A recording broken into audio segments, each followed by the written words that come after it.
Hi everyone, my name is Galloway Stevens and welcome to Cab Gab, the place where friends and followers of Oregon Cabaret Theater can tune in to stay connected, informed, and most importantly, entertained. Took up a little bit of a hiatus for a few weeks from filming Cab Gab, but I am happy to report that we are back and we are going to be bringing many more faces from the Oregon Cabaret Theater stage and talent pool from both the past and the present. So I'm very excited about that. I'm also excited to bring you my mustache.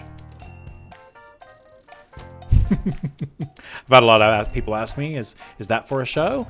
And I say, no, it is not for a show. It is just for show.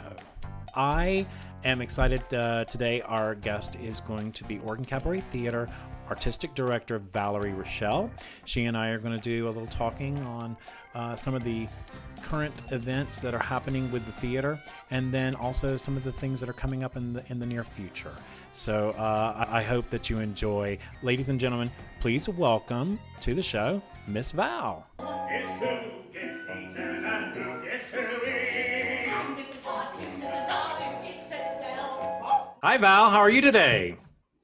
Good. How are you, Galloway? I'm doing good. I think today's program is that we're going to be talking a little bit about what's currently happening at Oregon Cabaret Theater, and then what is maybe some of the future of what's happening in Oregon Cabaret, some of the immediate future. We have to roll with the punches. I mean, we have decided to actually cancel our fall show. So we will be canceling Murder on the Links because we need to offer things that are going to be, I think, in the long run, safer for everybody, local talent. We need to keep the doors open as much as we can. But I want to keep those doors open again with safety in mind and communication. And Odd Couple is going really, really well. And I think it's because we were all local. We didn't take any risks with anyone from out of town. And in order to do Murder on the Links, I need some out of town talent. I need some out of town designers, and also just the amount of money that it takes to produce a new show is overwhelming sometimes for us, just to be honest. So in order for us to stay alive and survive, we decided it was the safest and the best thing and the most responsible thing is to cancel Murder on the Links and to stay open with local things. We are going to, I talked to Jared Freeberg. Yeah. I talked to Jared Freeberg yesterday, and he is safe at home with his parents, and he's going to drive out here and quarantine in one of our condos and be here for about 3 to 4 weeks and put on some concerts for us. Yeah, I'm excited about that. I'm very excited about that. So that's going to happen in place of Murder on the Links. We're going to bring in some local bands and local talent, and our one night only shows are still coming. Are still going to be coming. And in fact, we're going to extend some of their performance dates because we can only have 40 to 44 in the audience. We're going to double up on some of those. So Courtney Freed, who's doing the Freddie Mercury show, which is I'm so excited about, she's going to stay for an extra day. I'm talking to Olivia Janice, who's doing Patsy Cline, and they're all local. They're going to do 2 performances instead of 1. So we're going to extend some of those to make sure that everyone who wants to see those is able to see them. And again, if something happens and we have to roll with the punches and Governor Kate Brown needs to shut down restaurants, then we will be prepared to do whatever is needed to keep Oregon safe. And that's what we'll do. And we'll be back when we can be. But we're going to just keep rolling with punches and making plans and trying to offer our audience something that is at least going to fill their soul and give them some good food and to keep our doors open and alive. So for our audience that are planning to or would like to come and see The Odd Couple, for today's world, what's going on, kind of talk us through and walk us through what an audience member approaching the front door, what are the steps of what they are going to see and can expect to see? Sure. So we ask that there's only one group in the box office at a time. for spacing safety. And at the box office, you will see that our box office manager or whoever is there, Janine and Jenny are our 2 box office workers right now. And they are behind a beautiful wall of plexi and with some markers to keep you 6 feet away, and they can help check you in, and they are masked. We do require that upon entrance to the building, you are wearing your mask, and that only when you're actively eating and drinking does the mask come off for you to eat and drink. Basically, we can seat up to 44 people in this huge space. And so it really does feel like your own private party or your own private experience. I'm not asking you to do it, Oscar. You don't have to clean up. That's what makes me feel guilty. You're always in my bathroom hanging up my towels. When I smoke, you follow me around with an ashtray. Last night, I catch you in the kitchen washing the floor moaning, footprints, footprints. I didn't say they were yours. Well, they are mine, damn it. I have feet and they make prints. When we were putting the show together, it was an adventure. It was an absolute adventure putting the show together because, number one of the reasons we chose The Odd Couple is in having to cancel other productions. A leading factor was finding a show that we felt was contact free. Very little physical contact was needed, especially intimacy play.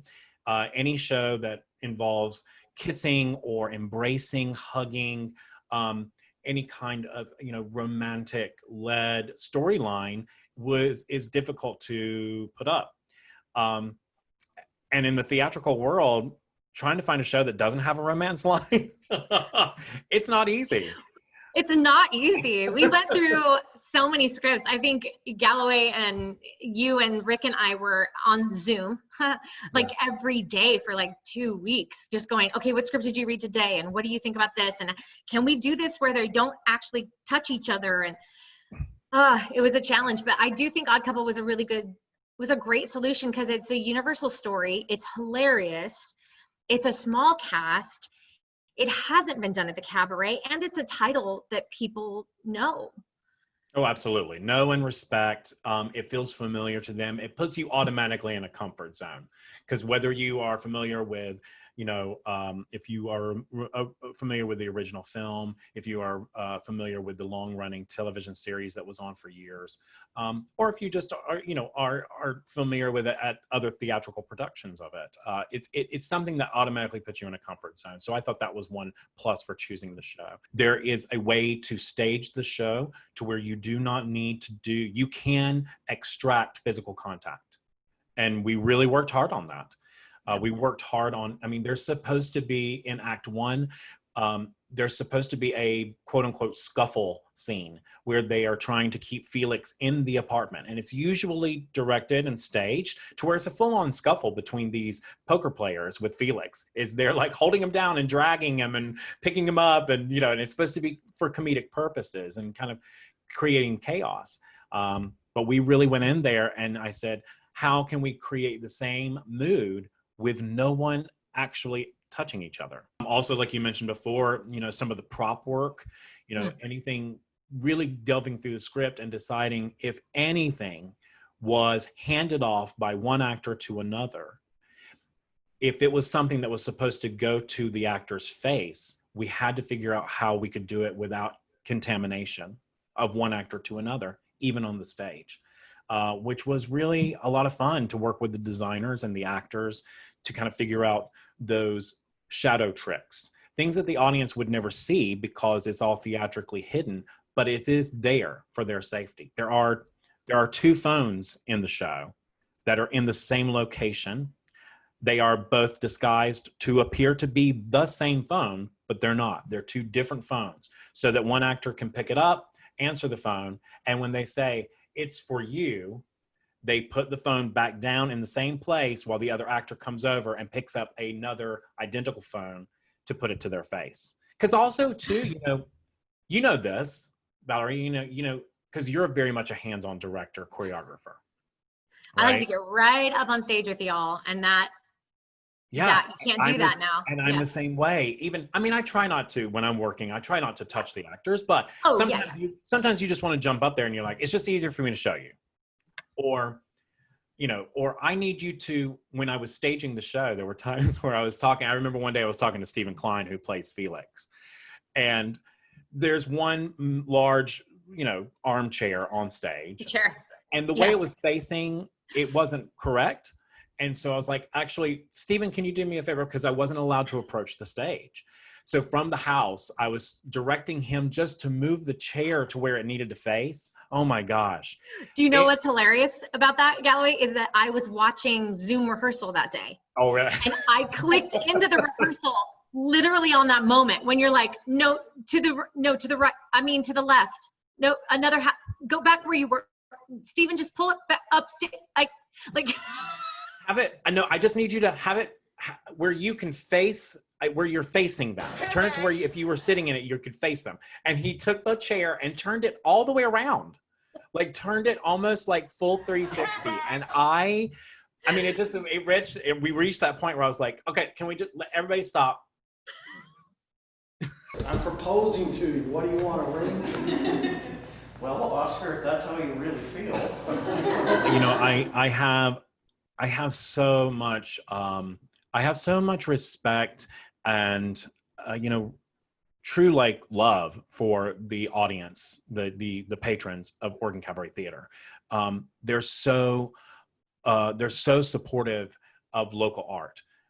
And the number of people that I have talked to, patrons that I have spoken with, whether it's, seeing them safely, safe distance, they yell at me from across the street, when I'm walking my dog, or if it's on social media, that are just, they're so super supportive. They really want the best for Oregon Cabaret Theater, and they want to see Oregon Cabaret Theater survive. They know the importance that if they don't find a way to support, if they don't find a way that, that we're in danger, and they don't want to see that. And they let me know that all the time, and that fills my heart. So oh, me too. I mean, it's been incredible, just the outreach that we've had. I've been so incredibly touched by people who have emailed or called the box office and said, I have tickets, I'm not ready to come back to the theater, but they've taken a credit for next year, for the future, or they've donated the ticket money back, which is so, sorry, I'm getting emotional, which is so wonderful, because it means they trust us, and it means they love us, and they want us to survive. Absolutely. Look, here, digital tissues. You know what'd be great is if I actually had a box of tissues here and was pulling them out. Yeah. Theater magic. But I did write a song for you, Galloway. Oh, that's right. You said you did a Cab Gab song. Let's hear it. I wrote a Cab Gab song for you. It's pretty long.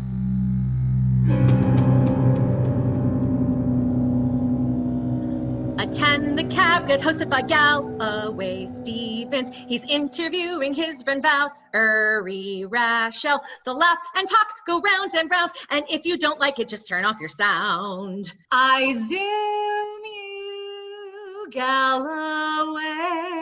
I zoom you. Do they think that walls can hide you? Even now you're at your laptop. I am zooming here beside you, Galloway. More Cab Gab, more Cab, more Gab, more Cab Gab. Wait, what's a rush, what's a hurry? I click the link and saw you, but you had no sound. Half a minute, can't you click on the icon? In the corner, on the bottom, on your right, no, on your left. Did you come here for a Zoom, sir? Do forgive me if my head's a little ugh, internet. But it seems my screen is black. I cannot get my video to appear. There you are. No, you're not clear. That's all I got. Meaning anyone and to anyone at all.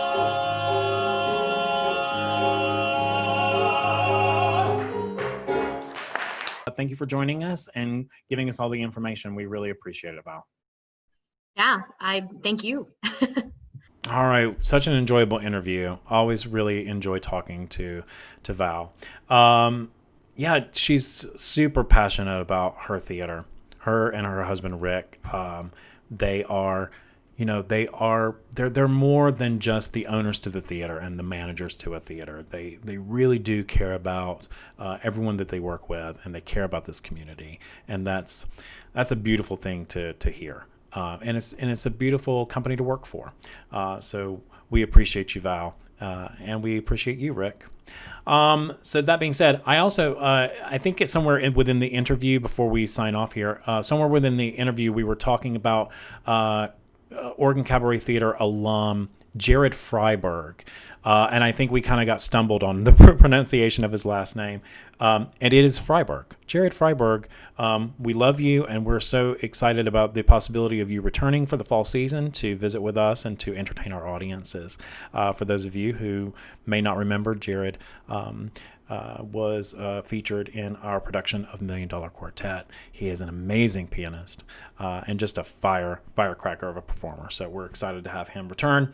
That being said, if you would like to know anything about what's going on at the Oregon Cabaret Theater, because again, things are changing on the daily, so keep visiting us. Visit our website, OregonCabaret.com. If you do not follow us on social media, be sure to do so. Give us a like on both Facebook and on Instagram. And last but not least, if there's anything you would like to ask me, or if any comments you have, just send me a message. All right, you can send it to me, Galloway, via email address cabgab at OregonCabaret.com. All right. Thank you so much for everyone. We really do appreciate you. And I will see you next time.